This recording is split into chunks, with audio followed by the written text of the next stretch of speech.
Bientôt de retour au sein de l'Olympique de Marseille en tant qu'ambassadeur et conseiller stratégique du président Pablo Longoria, Jean-Pierre Papin s'est distingué dans les stades entre 1986 et 1992, devenant même Ballon d'Or en 1991. Dans sa vie privée, l'ancien footballeur est devenu papa de 5 enfants dont un fils prénommé Christopher et une fille Émilie handicapée à cause de lésions cérébrales diagnostiquées quelques mois après sa naissance en 1990. Très discret sur sa famille et sur l'état de santé de sa fille qui va fêter ses 32 ans en 2022, il avait néanmoins accordé quelques rares confidences aux journalistes du Parisien en 2020. Créateur avec sa femme Florence de l'association Neuf de Cœur qui a pour but de venir en aide aux familles ayant des enfants victimes de lésions cérébrales grâce à une technique de stimulation multisensorielle, l'ancienne star de l'Homme m'avait confié « Un jour, on m'avait dit en France qu'elle ne marcherait jamais. À présent, elle est capable de courir 10 km avec moi tous les jours. »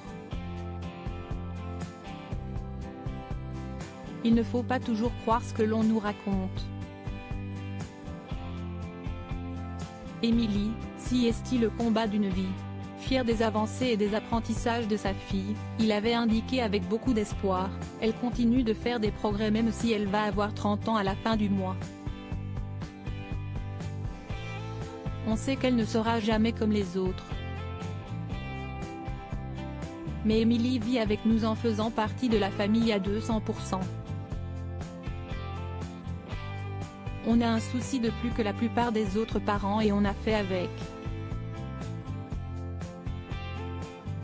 Il faut être présent tous les jours. Il y a beaucoup de gens qui ont honte d'avoir un enfant handicapé, mais il ne faut pas. Si est-il un enfant différent qui a besoin d'un peu plus de soins, d'affection.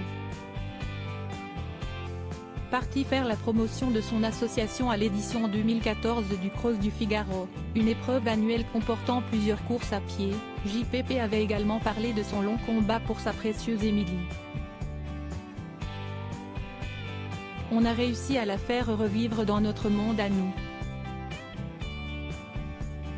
Au départ, ce n'était pas le cas.